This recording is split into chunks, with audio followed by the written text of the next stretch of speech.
Isipin lamang, ang isang maliit na kilos ng tulong sa pagitan ng mga miyembro ng pamilya ay naging isang bagyo ng mga salungatan na walang inaasahan. Iyon mismo ang nangyari kapag nagpasya ang isang mabait na manugang na ayusin ang isang simpleng pagtagas sa bahay ng kanyang biyenan. Ang tila isang marangal na paglipat ay naging isang labanan sa pamilya na nakalantad ng malalim na sugat at hindi nabanggit na mga inaasahan. Maligayang pagdating, mahal na tagapakinig. Ngayon, ibabahagi ko sa iyo ang isang kwento na magpapasaya sa iyo sa mga limitasyon ng pag-ibig, pasasalamat at obligasyon sa loob ng isang pamilya. Maghanda para sa isang salaysay na naghahalo ng kabaitan, pagmamanipula at mga aralin na dapat nating malaman.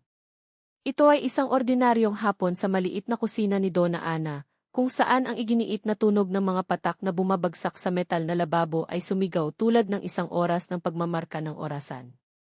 Ang bawat pagtulo ay isang malupit na paalala ng isang problema na nangyayari sa loob ng maraming buwan, ang gripo na iginiit na hindi tumitigil sa pagtagas.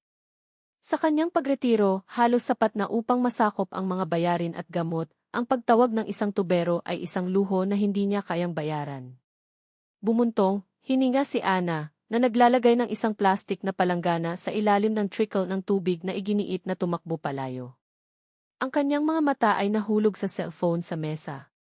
Dapat ba niyang tawagan ang kanyang anak na babae? Si Marina ay laging handang tumulong, ngunit alam ni Ana, ang buhay ng kanyang anak na babae ay hindi madali. Dalawang maliliit na bata, isang trabaho na nangangailangan ng dedikasyon at, upang itaas ito, ang patuloy na pagkakaroon ng Galina, biyena ni Marina isang babae na tila naniniwala na ang mundo ay umiikot sa kanyang mga hangarin. Ang pag-iisip lamang tungkol sa kanya ay nagbigay ng ginaw. Ang pag-domineering, pagkontrol, si Galina ay mayroong regalo ng paggawa ng anumang sitwasyon sa isang pagsubok ng katapatan. Ngunit kinuha pa rin ni Ana ang telepono. Marahil si Kiril, asawa ni Marina, ay maaaring tumingin sa gripo. Pagkatapos ng lahat, siya ay isang tao ng kanyang salita, laging handa na magpahiram ng isang kamay, hindi katulad ng yumaong asawa ni Ana, na hindi kailanman mahusay sa pag-aayos. Nang sumagot si Marina, ang kanyang boses ay tunog ng kasiyahan, tulad ng dati. Nanay, kumusta ka? Nag-atubiling si Ana para sa isang segundo bago aminin, ito ang gripo, anak na babae. Ito ay tumutulo na hindi tumitigil at hindi ko na matiis ang ingay. Nang walang kumikislap, sumagot si Marina, maaaring dumating si Kiril bukas. Pinaplano niyang gumawa ng ilang trabaho sa paligid ng bahay, ngunit ang kanyang problema ay mas kagyat. Nakaramdam ng kaluwagan si Ana. Sa wakas, ang bangungot na iyon ay magtatapos. Kinabukasan, pungkol tulad ng lagi, dumating si Kiril. Matangkad, na may malugod na ngiti, maingat niyang sinuri ang gripo. Miss Ana, ang sitwasyon ay mas masahol kaysa sa tila. Kailangan nating baguhin ang buong panghalo. Nawala ang isang ito. Naramdaman ni Ana na mahigpit ang kanyang puso. Ngunit, anak ko, hindi ba ito mahal? Si Kiril, gayunpaman, tiniyak siya ng isang ngiti. Huwag kang mag-alala. Mayroon akong ekstrang isa, binili para sa bahay ng bansa, ngunit maaari kang maglagay ng isang mas simple doon. Para sa iyo, ang pinakamahusay lamang na magtatagal ng maraming taon. Sa mas mababa sa 2 oras, ang kusina ni Ana ay kumislap ng isang bago, hindi magagawang gripo. Hindi niya alam kung paano pasalamatan siya. Naglingkod siya ng tsaa na may mga homemade tea at, nang oras na magpaalam, nadulas siya ng isang garapon ng blackcurrant jelly sa mga kamay ni Kiril. Para sa mga bata, anya, na hindi tumatanggap ng mga pagtanggi. Bumalik sa bahay si Kiril sa isang magaan na espiritu. Mahilig siyang tumulong, lalo na pagdating sa pamilya. At si Donna Ana, hindi katulad ng kanyang sariling ina, ay hindi kailanman nakagambala sa kanilang buhay, hindi kailanman hinihiling ng anuman, hindi kailanman gumawa ng isang pag-aalsa. Ngunit ang kapayapaan ay maikli ang buhay. Kalaunan ng gabing iyon, nang maghanda na siyang matulog, tumunog ang telepono. Sa kabilang dako, matalim na tinig ni Galina, nasaan ka ngayon? Si Kiril, magalang tulad ng dati, ay sumagot, kumusta, nanay? Nasa bahay ako ng biyenan ko, na nag-aayos ng isang gripo para sa kanya. Ang katahimikan na sumunod ay panahunan, sisingilin. Kaya gumawa ka ng oras para sa isang estranghero, ngunit hindi mo rin pinapahalagahan ang iyong sariling ina, sabi ni Galina, na may isang tono na halong sama ng loob at pagkakasala. Nanay, hindi mo pa nabanggit ang anumang sinunog na mga bumbilya. Kung alam mo, pupunta ka doon. Hindi ko na kailangang magtanong. Dapat mag-alala ang isang anak tungkol sa kanyang ina nang hindi nangangailangan ng mga paalala, si Anya, ang boses niya ay nanginginig sa pagkagalit. Napabuntong, hininga si Kirill. Bukas pupunta ako at baguhin ang ilaw na bumbilya, okay? Huwag mag-abala, sagot ni Galina, nagyelo. Tinanong ko na ang kapitbahay. Kahit papaano may nagmamalasakit sa akin. Natapos ang tawag, ngunit nanatili ang kakulangan sa ginhawa. Sinabi ni Kirill kay Marina kung ano ang nangyari na umiling-iling. Huwag alalahanin. Alam mo kung paano siya. Gusto lang niya ng pansin upang makaramdam ka ng pagkakasala. Ngunit ang pinakamasama ay darating pa. Kinaumagahan, nang walang babala, lumitaw si Galina sa pintuan ng apartment ng mag-asawa. Si Kirill, nagmamadali upang magtrabaho, nagulat, nanay, okay ka lang.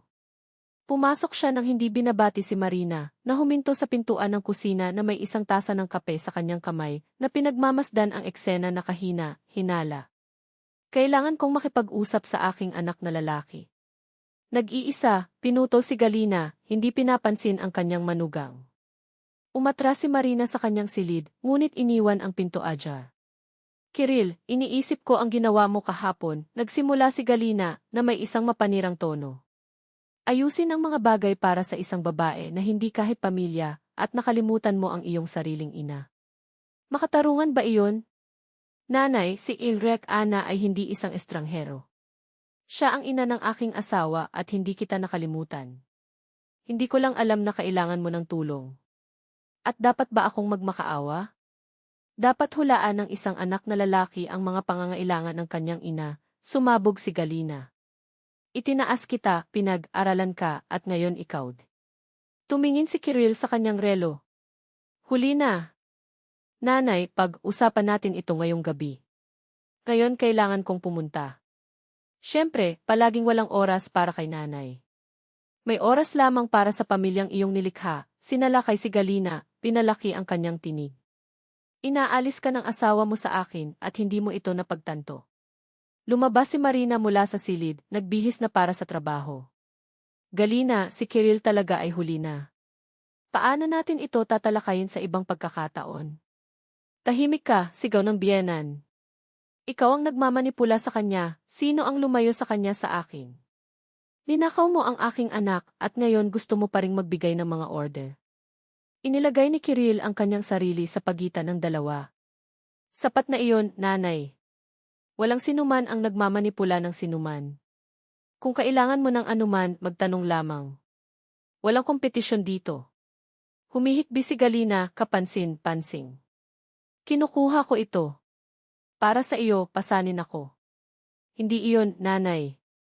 Mag-uusap tayo ngayong gabi, ipinangako ko. Si Kirill ay nakalagay na sa kanyang Amerikana, nagmamadali. Okay, si Galina ay nagkasundo, nakakagulat na madali.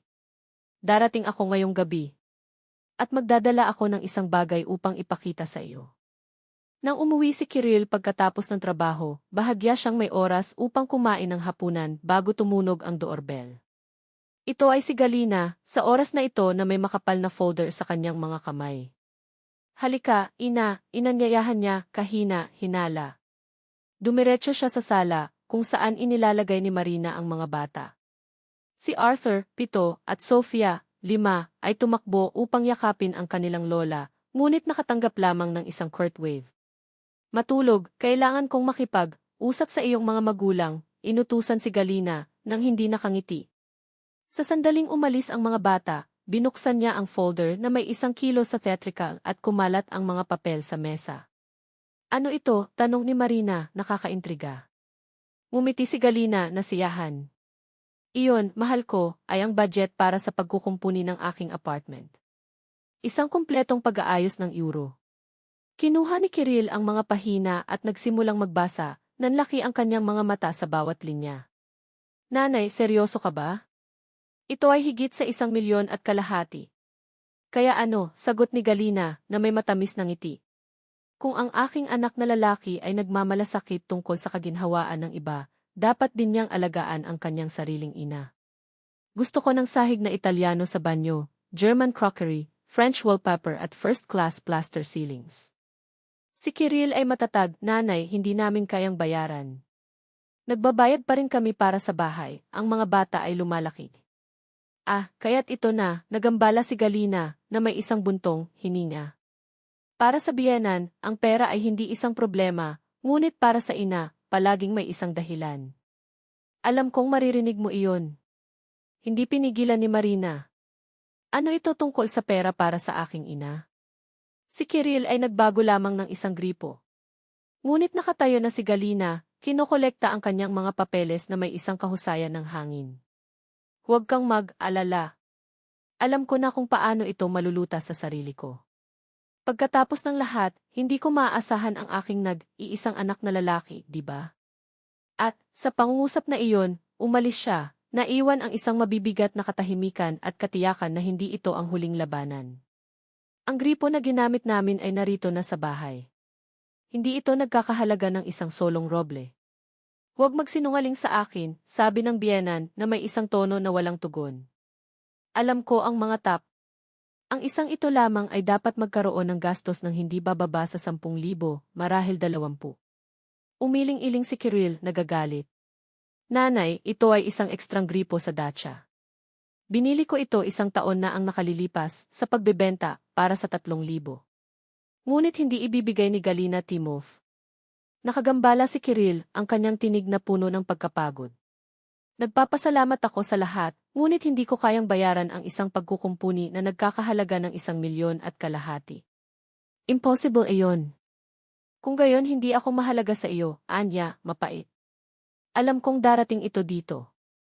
Sinimulan niyang tipunin ang mga papeles kasama ang biglaang mga kilos, nagbubuntong, hininga ng malakas, ng sniffling.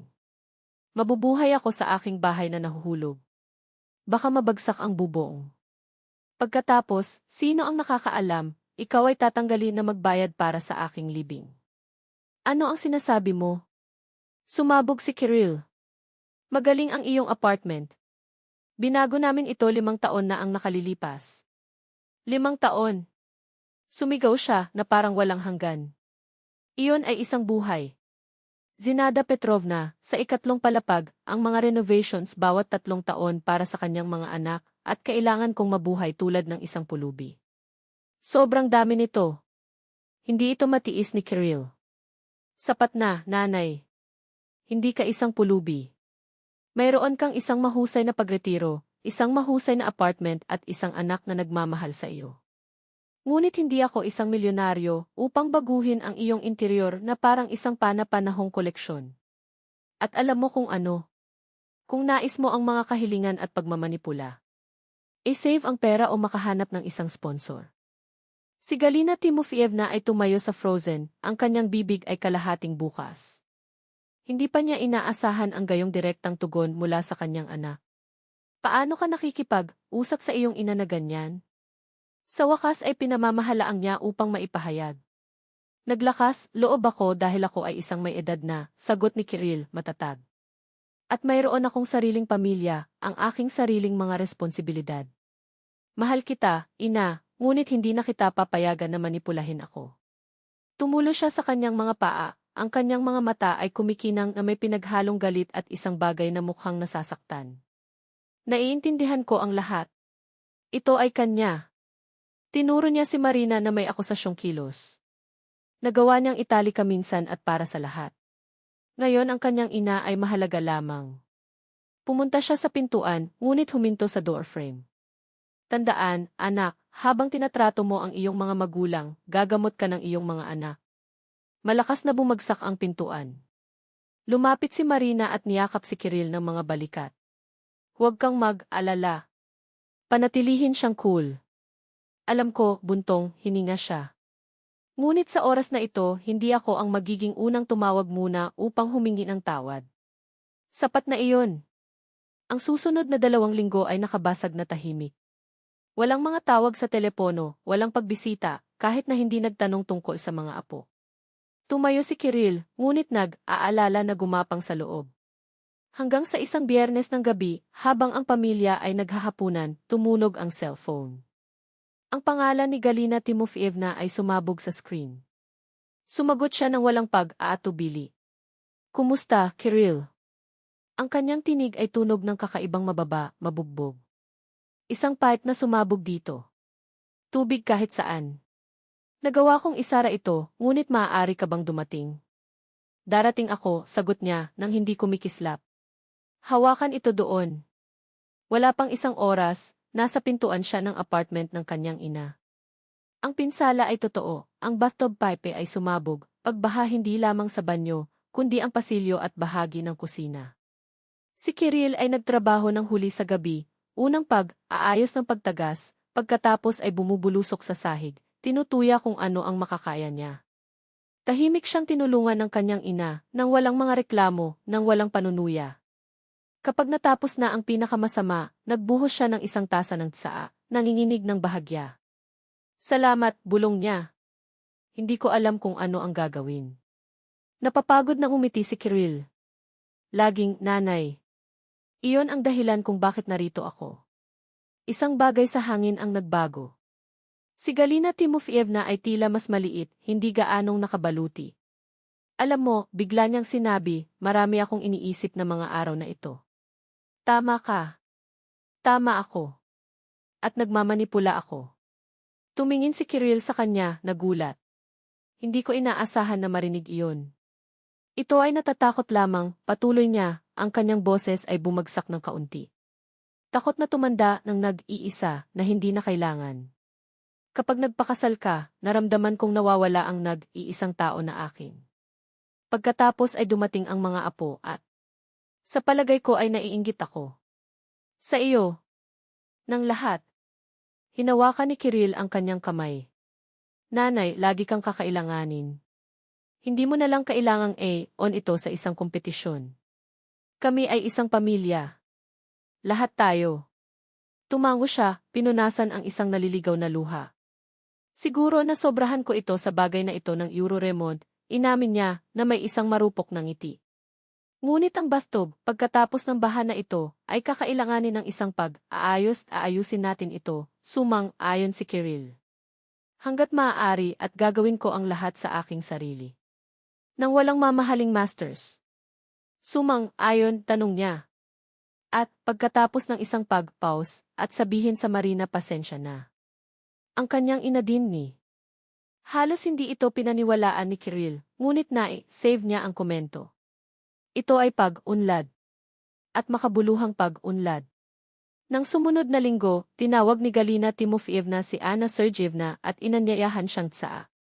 Ang dalawang kababaihan ay hindi kailanman naging malapit, ngunit doon, sa hapag, pinag-uusapan ang kanilang mga apo, may nagsimulang muling itayo. Pupunta ako upang baguhin ang bathtub, komento ni Galina Timofeevna. Nangako si Kirill na tulungan. Kung kailangan mo ng anumang bagay sa iyong bahay, si Anna Sergeyevna, sabihin mo lang ito. Ang ibang babae ay nag-atubili. Well, maraming, ngunit hindi ko nais na pasanin ang mga bata. Mayroon na silang buhay. Itinuring ito ni Galina Timofeevna, pagkatapos ay ngumiti, isang halos konspiratorial na ngiti. Paano ang tungkol sa mga puwersa namin? Ginagawa ni Kirill ang aking bathtub, pagkatapos ay tutulong kami sa iyo. Alam ko pa rin kung paano magpinta ng mga pader at paste ang wallpaper. Dati akong nagawa ng maayos. Tiningnan siya ni Anna Sergeyevna sa kawalan ng paniniwala. Iyon ay magiging kahanga-hanga, sagot niya, taimtim. Gusto kong baguhin ang kusina. At ganoon din para sa susunod na 2 buwan, inilaan ni Kirill ang kanyang katapusan ng linggo sa mga renovations. Una sa apartment ng kanyang ina, pagkatapos ay sa kanyang biyenan. Ngunit ang pinaka-nakakagulat na bagay ay upang makita sina Galina Timofeevna at Anna Sergeyevna na nagtatrabaho sa tabi, pagpapalitan ng mga tip, pagtawa sa mga pagkakamali, at kaunti pa rin, na bumubuo ng isang komplikadong walang naisip na posible. Hindi maitago ni Marina ang kanyang pagtataka. Ano ang nangyari sa iyong ina? Tinanong niya si Kirill. Mukhang ibang tao. Nagkibit, balikat lang siya. Siguro naintindihan lang niya na makatanggap siya ng pagmamahal ang hindi na kailangang humiling o manipulahin. Sa pamamagitan ng bagong taon, ang parehong mga apartment ay na-renovate nang walang mga luho, ngunit may pag-aalaga. At ang pagdiriwang ay makakasama sa pamilya, sa bahay ni Kirill at Marina. Dinala ni Galina Timofeevna ang kanyang sikat na Anna Sergeyevna, pinapanatili ang homemade. Ang mga bata ay tumakbo sa paligid ng puno, habang ang mga matatanda ay nag-uusap tulad ng isang tunay na pamilya, walang hinihingi, walang mga laro, walang kompetisyon para sa pansin. Kapag natulog ang mga maliliit at ang mga kababaihan ay nasangkot sa isang talakayan tungkol sa isang bagong serye, nakataka si Kirill sa balkonahe na naghahanap ng malamig na hangin sa gabi. Sumunod si Marina, binabalot siya. Ano ang iniisip mo? Paano mababago ng isang solong pangungusap ang lahat? Sagot niya, tinitingnan ang mga snowflake na sumayaw sa ilalim ng mga streetlight. Tandaan mo nang sinabi ko sa aking ina na hindi ko na ako papayagan na manipulahin ko pa. Tumango si Marina. Sa palagay ko iyon ang huminto sa kanya. Minsan kailangan mo lamang magtakda ng mga limitasyon. Ayon siya, pinipiga siya ng mas magaan. Matatag, ngunit may pag-ibig. Sa loob ng bahay, ang pagtawa ng dalawang ina, ngayon mga kaibigan, hindi mga karibal, sumigaw sa pagitan ng mga dingding. Sa 5 taon na sumunod, maraming nagbago. Galina Timofeevna at Anna Sergeyevna, hindi lamang pinahintulutan ang bawat isa, sila ay naging totoong mga kaibigan. Sina Galina Timofeevna at Anna Sergeyevna ay gumugol ng mga hapon sa teatro, nagbahagi ng pangangalaga sa kanilang mga apo at nagsimula sa mga biyahe sa paligid ng rehiyon na natuklasan na ang kanilang. Ang buhay pagkatapos ng 60 ay maaaring maging masiglang tulad ng kabataan. Nagbiro si Kirill na sila ay tulad ng mga kambal na siyamis, sumali sa puso, ngunit sa mga personalidad na umakma sa bawat isa tulad ng araw at gabi. At pagkatapos, kapag naisip ng lahat na ang kanilang kwento ay umabot sa rurok nito, ang buhay ay may isa pang kabanata sa tindahan. Nakilala ni Galina Timofeevna si Pavel Andreyevich, isang dating inhinyero ng militar na may malalim na tinig at matatag na mga kamay na nagpatawa sa kanya na walang sinuman sa mga taon. Ang kasal ay simple, ngunit puno ng kahulugan. Si Anna Sergeyevna, na ngayon ang kanyang matalik na kaibigan, ay ang abay na babae, at ang mga luha na tumakbo sa kanyang mukha ay hindi nagnanais ng nakaraan. Ngunit ng kagalakan para sa hinaharap na ang kanyang kaibigan ay sa wakas ay nangahas na yakapin. Ang apartment na iyon, sa sandaling ang eksena ng mabibigat na pananahimik, ngayon ay huminga ng pag-ibig, at hindi lamang ang romantikong pag-ibig ni Galina at Pavel, ngunit ang muling pagtatayo ng pag-ibig sa pagitan ng ina at anak na lalaki, sa pagitan ng mga kapitbahay na naging pamilya. Ang Euro-reformasyon ng mga dingding ay wala kumpara sa reforma na naganap sa mga kaluluwa. Tuwing binisita ni Kirill ang kanyang ina at nakita siyang nakayakap sa tabi ni Pavel, o tumatawa kasama si Anna Sergeyevna sa kusina, nakaramdam siya ng higpit sa kanyang dibdib. Ito ay ang memorya ng taglamig na iyon ng pagkalipas ng mga taon ng paglunok ng kanyang mga salita. Sa wakas ay sinabi niya na hindi sa pagmamanipula, hindi sa sama ng loob, hindi sa anino ng isang nahahati na pagkabata. At iyon hindi, mahirap at kinakailangan, ay ang pinakamalakas na ng lahat, sa katapatan, sa kapatawaran, sa isang pamilya na pinili upang muling isulat ang sarili. Minsan ang yelo ay kailangang masira para mamulaklak ang tagsibol. At sa bahay na iyon, umunlad siya magpakailanman.